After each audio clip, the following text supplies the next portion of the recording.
प्यारी बहनों, आज मैं आपको ऋषि पंचमी के व्रत में के बारे में बताऊंगी। यह व्रत बहुत ही फलदायी होता है।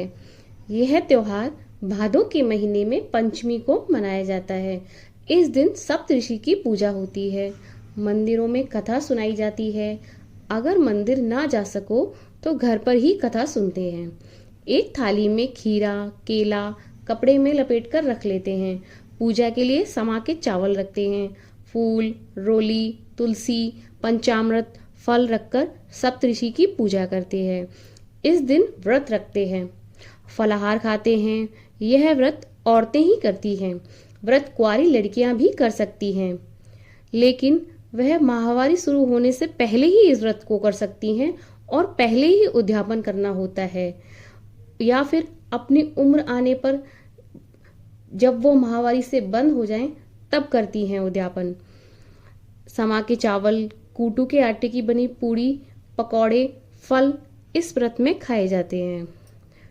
अब ऋषि पंचमी की कथा सुनते हैं। लेकिन कोई भी कथा सुनते हैं तो हम उससे पहले हाथ में चावल या कुछ भी फूल, पैसे कुछ भी हाथ में रख लेते हैं। खाली हाथ कथा नहीं सुनते हैं। ऋषि पंचमी की कथा। एक समय विदर्भ देश में उत्तक नाम का ब्राह्मण अपनी पतिव्रता पत्नी के साथ निवास करता था। उसके परिवार में एक पुत्र व एक पुत्री थी। पुत्र का नाम सुविभूषण था, जो बहुत बुद्धि वाला था। उत्तक ने अपनी पुत्री का विवाह अच्छे ब्राह्मण के साथ कर दिया था। भगवान की कृपा से ऐसा विधान बना कि पुत्री विधवा हो गई। पुत्री विधवा होने के बाद अपने पिता के घर पर ही रहने लगी। अपनी कन्या को दुखी देखकर उत्तक अपने पुत्र को घर पर छोड़कर अपनी स्त्री व पुत्री को लेकर गंगा किनारे आश्रम बनाकर रहने लगे। कन्या अपने माता पिता की सेवा करने लगी। एक दिन काम करके थककर कन्या एक पत्थर की शिला पर आराम करने लेट गई। आधी रात में उसके शरीर में कीड़े उत्पन्न हो गए। अपनी कन्या के शरीर पर कीड़े देखकर ब्राह्मणी बहुत विलाप करके रोती रही और बेहोश हो गई। होश आने पर कन्या को उठाकर उत्तक ऋषि के पास ले गई और कहने लगी कि इसकी हालत ऐसी क्यों हो गई है। ब्राह्मणी की बात सुनकर उत्तक अपने नेत्रों को बंद करके ध्यान लगाकर कहने लगे कि तुम्हारी कन्या पूर्व जन्म में ब्राह्मणी थी। इसने एक बार रजस्वला होने पर घर के सब बर्तन आदि छू लिए थे। बस इसी पाप के कारण इसके शरीर पर कीड़े पड़ गए हैं। शास्त्रों के अनुसार रजस्वला स्त्री पहले दिन चांडालिनी, दूसरे दिन ब्रह्म हत्यारिन, तीसरे दिन पवित्र धोबिन के समान होती है और चौथे दिन वह स्नान करने के पश्चात शुद्ध हो जाती है। शुद्ध होने के बाद भी इसने अपनी सखियों के साथ ऋषि पंचमी का व्रत देखकर रुचि नहीं ली। व्रत के दर्शन मात्र से ही इसे ब्राह्मण कुल प्राप्त हुआ, लेकिन इसके तिरस्कार करने से इसके शरीर में कीड़े पड़ गए। ब्राह्मणों ने कहा, ऐसे आश्चर्य व्रत को आप कृपा करके मुझे अवश्य बताएं। यह कथा श्री कृष्ण ने युधिष्ठिर को सुनाई थी। जो स्त्री रजस्वला होकर भी घर के कामों को करती है वह अवश्य ही नरक में जाती है। पूर्व जन्म में प्रजासुर का वध करने के कारण इंद्र को ब्रह्म हत्या का महान पाप लगा था।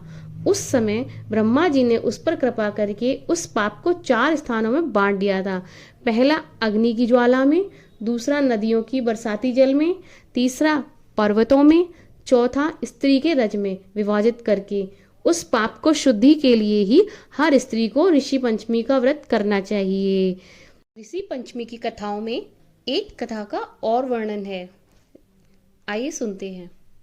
सतयुग में विदर्भ नगरी में सिनेजित नामक राजा हुए थे। वह ऋषियों के समान थे। उन्हीं के राज्य में कृषक सुमित्र था। कृषक की स्त्री जयश्री अत्यंत पतिव्रता थी। एक समय वर्षा ऋतु में जब उसकी स्त्री खेती के कामों में लगी हुई थी तो वह रजस्वला हो गई। उसको रजस्वला होने का पता लग गया, फिर भी वह घर के कामों में लगी रही। कुछ समय बाद वह दोनों स्त्री पुरुष अपनी अपनी आयु भोग कर मृत्यु को प्राप्त हुए। जयश्री तो कुतिया बनी और सुमित्र को रजस्वला स्त्री के संपर्क में आने के कारण बैल की योनि मिली। क्योंकि ऋतु दोष के अतिरिक्त इन दोनों का कोई अपराध नहीं था। इसी कारण इन दोनों को अपने पूर्व जन्म का समस्त विवरण याद रहा। वे दोनों कुतिया और बैल के रूप में उसी नगर में अपने बेटे सुचित्र के यहाँ रहने लगे।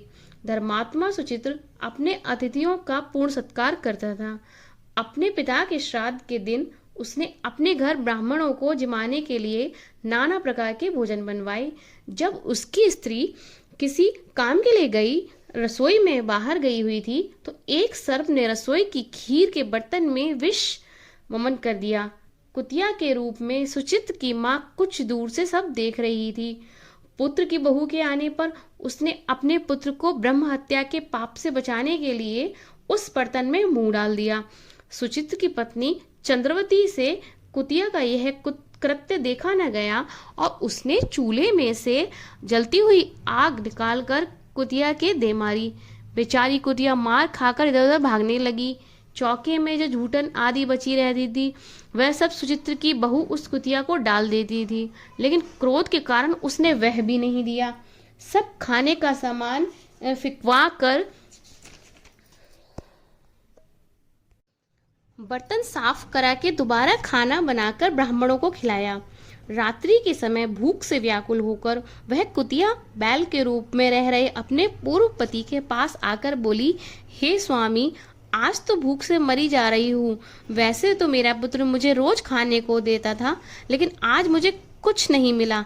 सांप के विष वाले खीर के बर्तन को अनेक ब्रह्म हत्या के भय से छूकर उसके न खाने योग्य कर दिया था। इसी कारण उसकी बहू ने मुझे मारा और खाने को कुछ भी नहीं दिया। तब वह बोला, हे भद्रे, तेरे पापों के कारण तो मैं भी इस योनि में आ पड़ा हूँ और आज बोझा ढोते ढोते मेरी कमर टूट गई है। आज मैं भी खेत में दिन भर हल जुता रहा। मेरे पुत्र ने आज मुझे भी भोजन नहीं दिया और बहुत मारा। मुझे इस प्रकार कष्ट देकर उसने इस श्राद्ध को निष्फल कर दिया है। अपने माता पिता की इन बातों को सुचित्र सुन रहा था।